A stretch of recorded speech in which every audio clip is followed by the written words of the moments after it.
शहर ने अंदर बारिशों के दौरान पानी आवेना है, उसकी की वजूहत होन और के जो इस चीज़ नाल निपटा जा सकना है। ये मुकम्मल वीडियो मुलाहिजा एंड तक करियो ताकि तुसां मालूमात च इजाफा हो। ये मालूमाती वीडियो इलाका छच ने यार बंदे वेखनी चाहिए।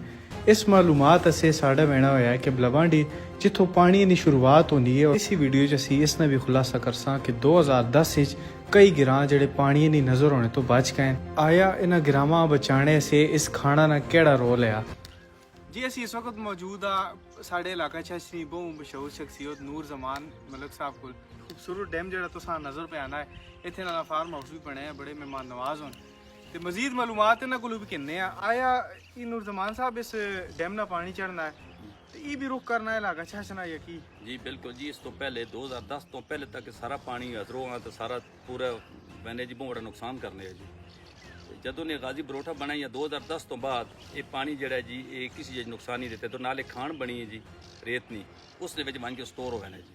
ਇਹ ਜ਼ਰੀ ਜੀ ਇਹ ਸਿਰਫ ਆपाशी से बना है जी। और मानसून की जी हालिया बारिशें होनी ये ग्रां चूंकि बहुत ज़्यादा उच्चा है, उस नहर ना उस खाना ना काफ़ी रोल है तुसी दसने पे हो। जी जी वो अगर वो ना होवे जी तो फिर तो तुसी वेखो नरतोपा हो गया, खगवानी हो गया, हजरो हो गया, ये तक 10-15 फुट पानी बड़ा नुकसान करे जी। ये उस खान ने पानी चला हुआ है जी तो सारा जड़ा बड़ा उधर मतलब उसने वेखो एक बंद बन गया जी, वो रुकावट बन गई। भरी भी नहीं पानी है ना, भरी भी नहीं पैनी ना। मुख्तलिफ कसियां चो पानी राह करना है, इलाका छछ ने गिरावां तक पहुंचना है, लेकिन राह ब्लॉक होने की वजह तो ये पानी आबादी दाखिल हो गया। देखो जी सारे पैप भी बंद होए पन, सारा इन्होंने मुंह जगह सारा कचरा पे जिम्मेदार नहीं तो गांव मर गई है, लेकिन उस भी सिरों लाया है। ये देखो भाई ये पानी नहीं गुजरगाह वैसा ब्लॉक करने से ये देखो एक गांव मरी है, दुई गांव वो मरी पई है। एक तो इस नाल जड़ी गुजरगाह वे तो गुजरना मुश्किल है, दुआ ही पानी ना राह भी बंद हो गया है। इस किस्म की एक्टिविटीज़ करने वाले भरा जेड़े भी खुदारा अपना भी सोचो, ये पानी जिसले शहर च बहना है तो ये गंदा पानी कितनी मुसीबत ना सबब बन सकना है। एक तो राह या ब्लॉकेज करना है, दुआ ओ वेखो स्पिल वेव तो पानी आना है नहरा तो ये पानी फिर इधरों गुजर के बहना है। इस गुजरगाह ने अंदर ही गाइयाँ किसी सट्टिया ने क्या वेखे तो दुई हो वेखे।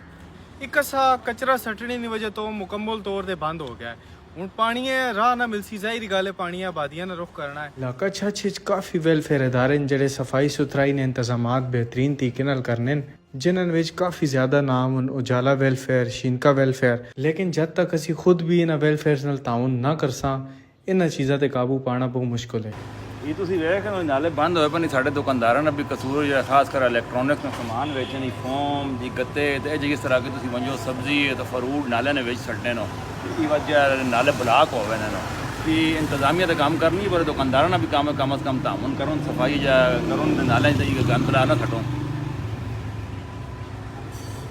महकमे भी हाई अलर्ट किया इसी वजह तो क्योंकि मानसून की बारिशें शुरू होने वाली। मेरी इस वीडियो लाजमी शेयर कर दो। जिस तरह वेलफेयर इदारे लगे पे इसी तरह शहरी नाक बनना है, नालियाँ नदी नालियाँ सफा करना, क्योंकि अगर खुदा न खास्ता नदी नाले साफ ना होए तो अभी सूरत हाल पैदा हो सकनी है। अल्लाह ताला सारे हिफ्ज़ो अमान च रखे। इस वीडियो शेयर कर दो। इस किस्म की मजीद मालूमाती वीडियो वेखने से साढ़े चैनल फॉलो भी कर गए। अगर अनकरीब ना पानी ने मामलात नाल निपटा ना गया तो बहुत जल्दी तहसील हजरों ने भी तो जी कश्तियाँ चलनियाँ नजर आ सन। दसने पन मानसून ना ते हजरों भी कश्ते के नाना सवारी शारी से चलो ग्राम वाले सहूलत जरा हो वंजे क्यों रखियो तो बंद हो गड्डियाँ बंद हो मोटरसाइकिल बंद हो तो फिर अस कश्तियाँ ही सहारा करना पे सी।